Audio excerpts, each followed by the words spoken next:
Hi, everybody. Welcome to another episode of Weekly Reads. My name is Devon, and I'm a librarian at the Worcester Public Library. And of course, my co-host Joy is here with me today. How are you doing, Joy? I'm doing just fine, and how are you? Doing okay. Did you do anything exciting this past week? Well, on Tuesday, I did host my American History book group via Zoom, and we had a very interesting discussion focused on The Apparitionist, which is a book I had reviewed previously for Weekly Reads. So that was fun. That does sound fun. And speaking of book clubs, I'm going to join a cookbook club next week. And I heard the author's going to be there too, so I'm really excited. What's the title of the book? It is Half the Sugar, All the Love. I'd rather have all the sugar and all the love. Well, we can't have it all, but we can have 5 books to talk about. So Okay. all of the books that Joy and I are talking about today, you can get on your phone through the Libby or Overdrive app. You can also do your browser on your laptop or desktop to read the books through Overdrive. And if you're not sure how to do that, just call the library and we can help you out. And for now, I'm going to switch screens so that you can see the books that we have lined up for you this week. So here's what we have in store. As usual, I'm going to focus on the fiction, Joy's going to do the nonfiction, and we have our coming soon title. So my first book is Serena by Ron Rash, and you will see that it is now a major motion picture. However, I've spoken to someone who's read the book and seen the movie, and they were not a big fan of the movie. They said it didn't really follow the book well. So if you're one of those people who thinks they can just watch the movie and skip the book, I would caution you to just read the book because it's amazing. So this one came out in 2008, and it starts in 1929 when newlyweds George and Serena travel from Boston to the mountains of North Carolina to run a timber empire. George has been there long enough to have an illegitimate child, but Serena is new to the mountains. She proves herself to be the equal of any man by overseeing crews, hunting rattlesnakes, and saving her husband's life. And when she learns she can't have children, she sets out to murder George's illegitimate son. But when she suspects that he's protecting his illegitimate family, their intense marriage starts to unravel, and the story moves to a shocking end. Pat Conroy, who wrote The Prince of Tides, said that Serena catapults Ron Rash to the front ranks of the best of America's novelists. The book has also been called a masterful balance of violence and beauty, which I agree with. It takes place during the beginning of the conservation movement, so there's the beauty of the forest, but they're also trying to cut down as many trees as they can before the conservation rules kick in. There are horrors in the logging camp as well, with sudden deaths from falling trees or workers slipping between floating logs and drowning. And when someone dies, everyone continues on as if nothing has happened. There's danger lurking in the woods as well, as everyone talks about the calls of a mountain lion in the night. And Serena is beautiful and violent too. I don't want to give anything away, but the end of this book is almost mythological. The writing is very well done and it has a slow psychological burn, so I really recommend that you give this one a try. And here is one from Joy. Devon, Slow Psychological Burn is perfect. Serena's a wonderful book and everyone should read it. I agree. So my first choice for today is Evicted, Poverty and Profit in an American City by Peter Desmond, which won a Pulitzer and was named a New York Times Best Book of the Year in 2016. This book was recommended to me by, of all people, Devon, who doesn't even like nonfiction. Sometimes I get tricked into reading nonfiction. And I'm so glad you did. But at first I dragged my feet. I am aware that the lack of affordable housing is one of the most pressing problems we face at the present, and wasn't sure that I wanted to face it, even from the relative safety of the printed page. But I'm glad I did. Like several of the other books I've reviewed on Weekly Reads, this is not an easy read, but it is an important one, particularly in light of all that we have experienced in the past few months. In this work, Desmond follows the lives and misfortunes of a dozen or more Milwaukee residents as they attempt to navigate the treacherous waters of deep poverty in a representative American city. They are black and white, young and old, parents and childless, gay and straight. None of them are perfect.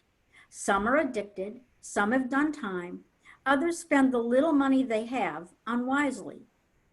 All struggle to maintain a toehold on survival against staggering odds, and they do so with tenacity and grit, and sometimes a bit of grace. Desmond resists the temptation to paint his tenants as saintly victims of avaricious landlords. The housing crisis in America is far more complex than that.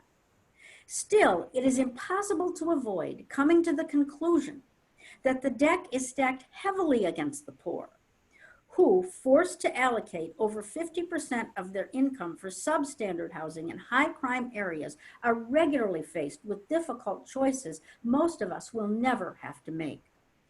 Heat or rent, light or rent, bus fare or rent. Of course, those who fail to choose the latter may face eviction, but so do those who complain about a leaky pipe or the crackheads upstairs, or who draw the attention of the police simply for reporting some suspected domestic abuse. And it gets worse, because once a family has been evicted, it becomes even harder to find housing, particularly for those with children, and a disastrous slide into deeper poverty and despair often ensues. Can't win for losing. By now, I've probably persuaded you not to read Evicted, but wait. As I watch the lives of Arlene and Scott and Lamar and Lorraine unfold, I found myself on the edge of my seat, eyes wide open, hoping that at least some of those whose lives I had so briefly observed would find permanent shelter and stability, and yes, even a modicum of material prosperity. And here's a hint, a few do. But it is not Desmond's purpose to offer up a happy ending, however much we may long for one. Instead, he poses a challenge. Shelter, he claims, is a human right, an indispensable component of the pursuit of happiness we have all been promised, and affordable housing is a necessity. In bringing his readers to the mean streets of Milwaukee, Desmond hopes to enlist us in an urgent quest for equity and justice. So even though I don't read a lot of nonfiction, this one really grabbed me. It's very well written. It's almost written like a story. And it was very eye-opening for me, understanding the struggles that so many people are going through and how if one thing slipped, everything fell apart. It was almost like things were stacked against them. So even though it's not a happy-go-lucky kind of book, I really do think everyone should read it. Here is my next one, which happens to be recommended to me by Joy. So we're kind of flip-flopping this week. This one is Wicket's Remedy, and it came out in 2005. It's based on years of research and has a layered narrative. It takes us back to Boston in the early 20th century, where Lydia, the main character, is an Irish-American shop girl with big dreams. And when she marries Henry Wicket, a shy Boston Brahmin who plans to become a doctor, she feels she's on her way. But after their wedding, Henry quits school to create a mail-order medicine called Wicket's Remedy.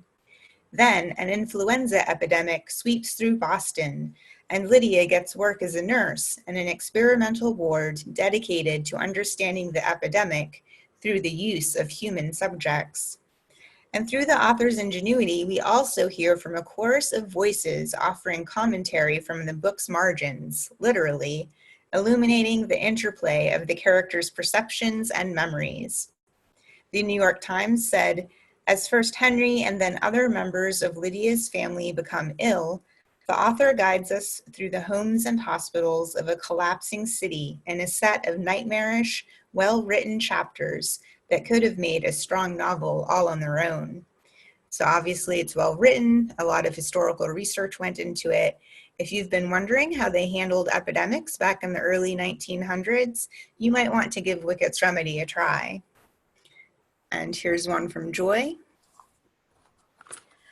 My next choice is The Lake of the Ozarks, a coming-of-age memoir by journalist Bill Geist, whom you may have seen on CBS Sunday Morning, presenting what have been called his singular, informative, entertaining essays to the show's large and devoted audience. Geist, who is now retired, has battled Parkinson's for over 25 years. So it is especially poignant that in this work, he chooses to look back on his youth, specifically the summer vacations he spent working for his Uncle Ed at his lodge on the Lake of the Ozarks in Missouri in the early 1960s. Most of you have probably never visited the Lake of the Ozarks, but you may have been to places like it. Cheesy, commercialized, affordable vacation spots, particularly appealing to large and noisy families. If you were thinking Cape Cod, Geist said, you've come to the wrong place. If, however, you enjoyed monkeys driving small cars, and who doesn't, this was the place for you. Geist was raised in Champaign, Illinois, a place so provincial that the international exchange student at his high school was from Hawaii. So for him, the Lake of the Ozarks was as exotic as it got. Who wouldn't love being away from home and working for Uncle Ed, an exuberant, hard-drinking, larger-than-life figure who employed an eccentric cast of characters and tolerated, if not actually encouraged, underage drinking, and what may have been called, in the 60s, hanky-panky. Bill and his cohorts worked hard. Young men washed dishes, maintained the grounds, and served as bellboys. Young women waitressed, cleaned, and this is troubling to me, were expected to look pretty at all times. For all of this, Uncle Ed paid them, ready for this one, $1 a day. Although he did house them for free, albeit in a dank and moldy basement dormitory. Still, Geist insists, they had fun. They hung out by the pool, stayed up all night, obsessed about sex, and made lasting friendships. The reader knows, as Geist at the time did not, that he would eventually end up in Vietnam, where he would earn a Bronze Star, and that Arrowhead Lodge would be demolished and replaced by a Holiday Inn. All of this contributes to the bittersweet tone that, along with a gentle, slightly grumpy good humor, pervades Geist's work. Lake of the Ozarks is Lake Wobegon with just a little bite. So load up the station wagon, gather up your family, and get ready for a good time. I remember that book was on our popular reads table for a while. It got a lot of checkouts. Yeah, it's a great summer read. Sounds it. And now we have our coming soon title, which comes out on June 9th, which is Tuesday, The Distant Dead by Heather Young. This book is a People magazine Best Book of the Summer and a Crime Reads Most Anticipated Book of the Summer. A little bit about the book. A body burns in the desert. A boy is pale at the shock of a grisly discovery. A middle school teacher worries when her coworker is late. And by the day's end, when the body is identified as math teacher Adam Merkel, a small Nevada town will be rocked by a brutal and calculated murder. As a teacher in Lovelock, Nevada for only 7 months before he died, Adam seemed an unremarkable man who connected with just one student, Sal Prentice. But it is Sal who finds Adam's charred body, and the truth about his murder may lie close to home. This book got a bunch of starred reviews. Here's one from Booklist that I wanted to share with you. They said this book is an ideal recommendation for fans of Kate Atkinson and Jodi Picoult, which in my mind are very different authors, so I thought that was an interesting mix. This book Kate Atkinson. I know you're a big fan. Oh. So this book is not on Overdrive or Libby yet, but I think because there's a lot of talk about it, hopefully it will be soon. And that brings us to the end of our weekly reads. Don't forget that if there's a genre or a topic you want a recommendation for, just put it in the comments below and Joy and I will see what we can do. Otherwise, thanks for watching and we'll see you next time. See you later, fellow readers.